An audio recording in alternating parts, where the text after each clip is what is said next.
The trade Titans इस YouTube channel और Instagram account के अलावा हमारा कोई भी टेलीग्राम चैनल नहीं है।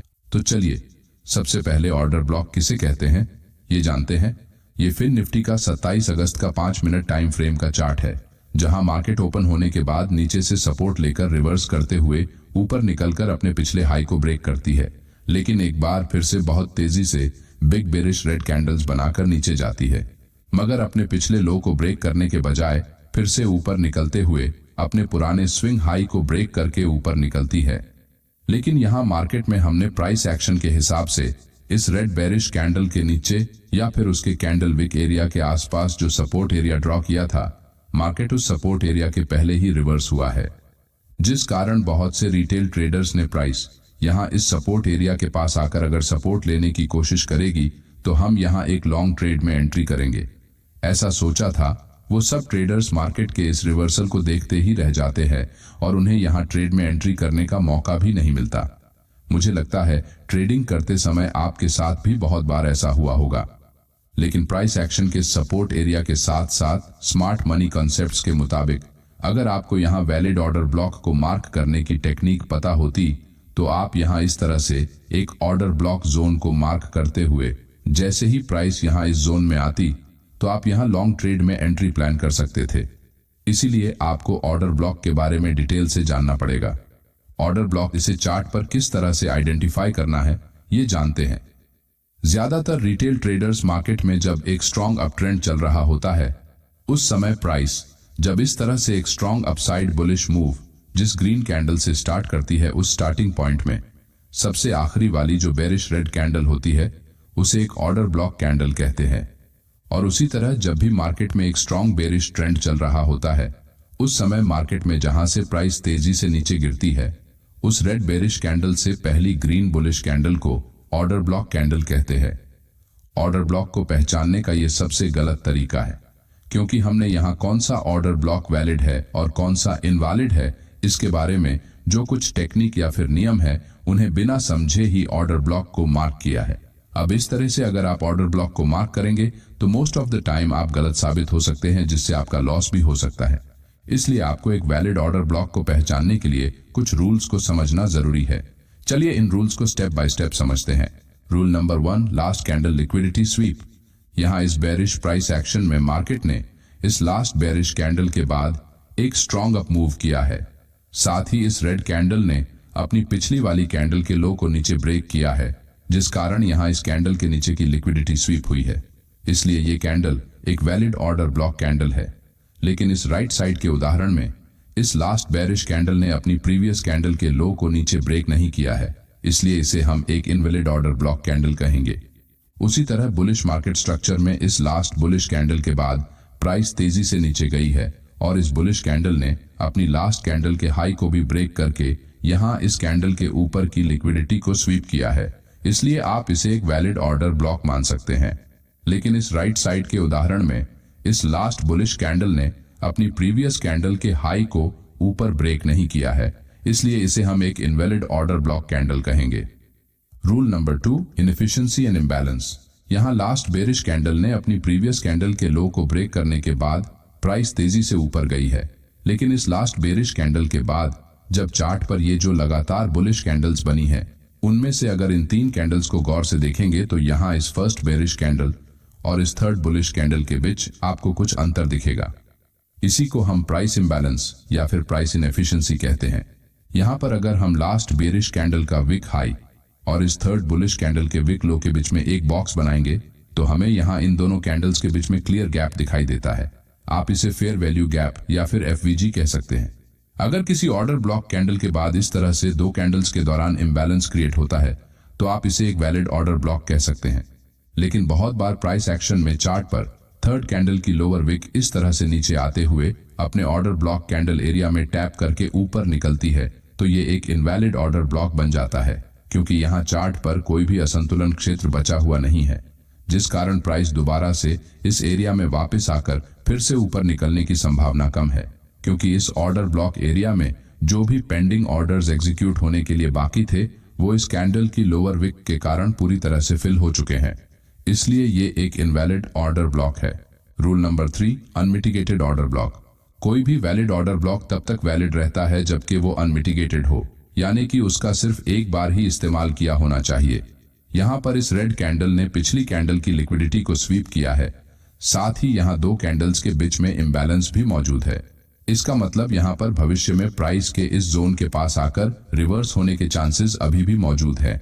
लेकिन जब चार्ट पर तीसरी कैंडल की लोअर विक इस ऑर्डर ब्लॉक जोन को जैसे ही टच करती है तो ये ऑर्डर ब्लॉक मिटिगेट हो जाता है और कोई भी ऑर्डर ब्लॉक सिर्फ एक ही बार इस्तेमाल किया जा सकता है। लेकिन यहाँ कैंडल की लोअर विक के कारण ये ऑर्डर ब्लॉक मिटिगेट होने से यहाँ कोई भी ऑर्डर पेंडिंग नहीं है, इसीलिए ये एक इनवैलिड ऑर्डर ब्लॉक बन जाता है। Rule number 4, valid break of structure on chart. यहाँ प्राइस हायर हाइज बनाकर ब्रेक ऑफ स्ट्रक्चर करते हुए आगे बढ़ रही है। साथ ही चार्ट पर इस लास्ट स्विंग लो के पास से प्राइस ने तेजी से ऊपर बढ़ते हुए अपने पुराने स्विंग हाई को ब्रेक किया है। इसका मतलब ये एक वैलिड ब्रेक ऑफ स्ट्रक्चर है। नीचे आते हुए इस लास्ट बेरिश कैंडल ने अपनी पिछली कैंडल के लो को ब्रेक करके इसके नीचे की लिक्विडिटी को स्वीप किया है, जिससे हमारा वैलिड ऑन ऑर्डर ब्लॉक का पहला क्राइटेरिया पूरा हुआ है। यहाँ इन दो कैंडल्स के दौरान प्राइस ने इम्बैलेंस गैप बनाया है और तीसरी कैंडल्स की लोअर विक ने हमारे ऑर्डर ब्लॉक एरिया को अभी तक टच नहीं किया है। इसका मतलब ये अभी मिटिगेट नहीं हुआ है, जिससे हमारे वैलिड ऑर्डर ब्लॉक के लगभग तीनों क्राइटेरिया यहाँ पर पूरे हुए हैं। लेकिन अभी तक प्राइस ने अपने पुराने हाई के पास इंड्यूसमेंट क्रिएट नहीं किया है। जब भी प्राइस किसी स्ट्रक्चर के पास आकर रिटेल ट्रेडर्स को अपने जाल में फंसाने के लिए इस तरह से फेक मूव बनाकर किसी रेजिस्टेंस या फिर सपोर्ट जैसे इंपॉर्टेंट लेवल्स का ब्रेक हुआ है ऐसा दिखाता है, और जैसे ही रिटेल ट्रेडर्स इस लालच में आकर इंड्यूसमेंट की दिशा में ट्रेड एंट्री करते हैं तो मार्केट तुरंत रिवर्स हो जाता है। इसी बात को इंड्यूसमेंट कहा जाता है। ये स्मार्ट मनी कॉन्सेप्ट्स का सबसे इंपॉर्टेंट पॉइंट है, जिसके बारे में हम आगे आने वाली वीडियोस में जानने वाले हैं। अभी के लिए आप इंड्यूसमेंट को फेक ब्रेकआउट भी कह सकते हैं। यहाँ प्राइस अपने पिछले हाई के पास इस तरह से एक स्ट्रॉन्ग ब्रेकआउट कैंडल से फेक ब्रेकआउट करता है, जिससे चार्ट पर इस इंड्यूसमेंट को देखकर बहुत से रिटेल ट्रेडर ब्रेकआउट की दिशा में ट्रेड एंट्री करते हैं, मगर प्राइस नीचे जाते हुए इन सभी के स्टॉप लॉस हंट करती है और इनकी लिक्विडिटी को ग्रैब करते हुए नीचे फिर से हमारे ऑर्डर ब्लॉक एरिया के पास आकर इसी एरिया से वापस अपने पुराने अपर ट्रेंड को फॉलो करते हुए ऊपर निकल जाती है। लेकिन बहुत बार प्राइस अपने पुराने हाई को ब्रेक करे बगैर ही नीचे आकर ऑर्डर ब्लॉक को हिट करती है।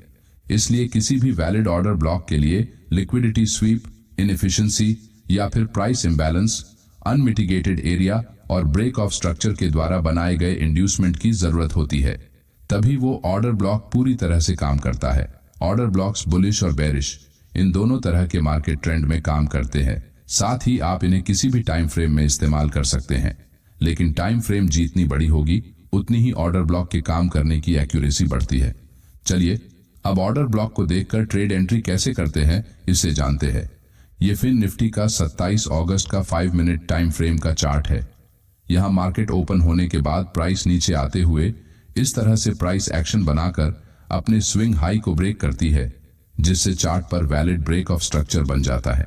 अब प्राइस जब नीचे से एक स्ट्रॉन्ग मूव करते हुए ऊपर निकलती है तो यहाँ इस लास्ट बेरिश कैंडल ने अपने प्रीवियस कैंडल के लो को नीचे की तरफ ब्रेक करने के कारण इस कैंडल के नीचे की लिक्विडिटी को स्वीप किया है। लेकिन इस रेड कैंडल के बाद चार्ट पर इस तरह से दो छोटी कैंडल्स बनती है, जिनकी ओपनिंग और क्लोजिंग लगभग इस रेड कैंडल के अंदर या उसके आसपास ही होती है, जिस कारण हम इन दोनों कैंडल्स को इनसाइड कैंडल्स की तरह ही समझने वाले हैं। अब इस स्ट्रॉन्ग बुलिश कैंडल ने यहाँ एक बिग इम्बैलेंस क्रिएट किया है और किसी भी कैंडल ने अभी तक इस ऑर्डर ब्लॉक को मिटिगेट न करने के कारण ये ऑर्डर ब्लॉक अभी तक अनमिटिगेटेड है। साथ ही यहाँ वैलिड ब्रेक ऑफ स्ट्रक्चर भी हुआ है, इसलिए अब हम इस ऑर्डर ब्लॉक को एक वैलिड ऑर्डर ब्लॉक मान सकते हैं। हमने यहाँ एक वैलिड ऑर्डर ब्लॉक की तो पहचान कर ली है, लेकिन हमें ट्रेड एंट्री कैसे करनी है चलिए जानते हैं। ऑर्डर ब्लॉक एरिया में ट्रेड एंट्री करने के मुख्य रूप से 3 प्रकार हैं। Number 1, entry at the top area.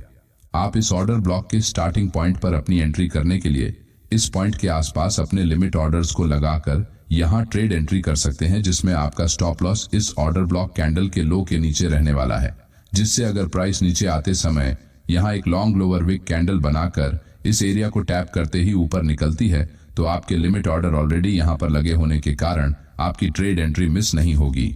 Number 2, entry eight 50% area. इस तरह की ट्रेड एंट्री में आप जब भी मार्केट में प्राइस इस ऑर्डर ब्लॉक एरिया के 50% के आसपास आती है तो यहां अपनी ट्रेड एंट्री को प्लान कर सकते हैं, जिसमें आपका stop loss order block area के थोड़ा सा नीचे एक बफर जोन को छोड़कर रख सकते हैं। जब भी चार्ट पर ऑर्डर ब्लॉक कैंडल की साइज बहुत बड़ी होती है तो हम इस तरह की एंट्री को प्लान करते हैं, जिससे हमारा स्टॉप लॉस थोड़ा छोटा हो जाता है। Number 3, entry at the bottom area. Trade entry के इस प्रकार में आपकी ट्रेड एंट्री ऑर्डर ब्लॉक के लोअर लेवल्स पर होती है, जिसमें आपका स्टॉप लॉस थोड़ा और नीचे की तरफ शिफ्ट होता है, लेकिन बहुत बार प्राइस ऑर्डर ब्लॉक के टॉप पर एक टैप करते हुए या फिर 50% एरिया के आसपास से ही ऊपर निकल जाती है, जिस कारण आप यहां इस ट्रेड में एंट्री लेने से चूक जाने की संभावना बढ़ जाती है। इसलिए ज्यादातर ट्रेडर इस प्रकार के ट्रेड एंट्री को अवॉइड करते हैं। अब हमने यहां इस ऑर्डर ब्लॉक एरिया के टॉप पर अपने लिमिट बाय ऑर्डर को लगाया है। कुछ देर बाद प्राइस एक लॉन्ग लोअर विक के साथ इस एरिया को टच करते हुए फिर से अपना पुराना ट्रेंड फॉलो करते हुए ऊपर निकल जाती है। अब यहां बुलिश मार्केट स्ट्रक्चर था, इसलिए हमने बुलिश साइड में ट्रेड एंट्री की है, और अगर मार्केट में बेरिश प्राइस एक्शन बनता तो हम बेरिश साइड में ट्रेड एंट्री को प्लान करते। चलिए अब एक वैलिड ऑर्डर ब्लॉक के बारे में कुछ इंपॉर्टेंट की पॉइंट्स को समझते हैं। पॉइंट नंबर 1, अगर मार्केट में एक बुलिश ट्रेंड चल रहा है और प्राइस इस तरह से नीचे से ऊपर निकलती है तो लास्ट बेरिश कैंडल को अगर कोई ग्रीन बुलिश कैंडल नीचे ब्रेक करती है तो हम यहां इस ग्रीन कैंडल को ऑर्डर ब्लॉक कैंडल मानेंगे, क्योंकि इस कैंडल का लो अभी तक ब्रेक नहीं हुआ है। इसलिए ऑर्डर ब्लॉक मार्क करते समय हमें कैंडल के कलर को देखना नहीं है। उसी तरह एक डाउन ट्रेंड में सबसे आखिरी वाली ग्रीन कैंडल के हाई को ब्रेक करने वाली कैंडल अगर रेड बेरिश कैंडल बनती है तो भी हम इसे एक ऑर्डर ब्लॉक कैंडल मान सकते हैं, क्योंकि इस कैंडल ने पिछली कैंडल का हाई ब्रेक किया है। पॉइंट नंबर 2, कोई भी ऑर्डर ब्लॉक तब तक वैलिड रहता है जब तक वो अनमिटिगेटेड है। अगर प्राइस किसी वैलिड ऑर्डर ब्लॉक को एक बार टैप करती है तो ऑर्डर ब्लॉक मिटिगेट होने के कारण भविष्य में वो हमारे किसी काम का नहीं रहने वाला है, क्योंकि एक ऑर्डर ब्लॉक सिर्फ एक बार ही इस्तेमाल किया जा सकता है। पॉइंट नंबर 3, एक बुलिश मार्केट स्ट्रक्चर में हमें हमेशा बुलिश ऑर्डर ब्लॉक को मार्क करते हुए उसी के हिसाब से एक बुलिश साइड का लॉन्ग ट्रेड प्लान करना चाहिए। उसी तरह जब मार्केट एक डाउन ट्रेंड या फिर बेरिश ट्रेंड में होता है उस समय हमें बेरिश ऑर्डर ब्लॉक को मार्क करते हुए शॉर्ट ट्रेड में एंट्री को प्लान करना चाहिए। पॉइंट नंबर 4, एक वैलिड ऑर्डर ब्लॉक मार्क करने के बाद हमेशा मार्केट आपकी ट्रेड एंट्री की दिशा में ही मूव देगा, इसकी कोई गारंटी नहीं होती है। कई बार आपको छोटे मूव्स देखने को मिलेंगे तो कई बार बहुत बड़े मूव देखने को मिलेंगे, या फिर हो सकता है मार्केट इस ऑर्डर ब्लॉक को रिस्पेक्ट करे बगैर उसे ब्रेक करके सीधा नीचे भी जा सकता है। इसलिए किसी भी ट्रेड में ट्रेड एंट्री करते समय आपकी कैपिटल को प्रोटेक्ट करने के लिए और आपकी रिस्क को मैनेज करने के लिए आपको स्टॉप लॉस का इस्तेमाल जरूर करना है। अगले वीडियो में हम स्मार्ट मनी पर आधारित और टॉपिक्स को समझने की कोशिश करेंगे। अगर आपको हमारा ये वीडियो अच्छा लगा तो वीडियो को लाइक और चैनल को सब्सक्राइब जरूर करें। धन्यवाद।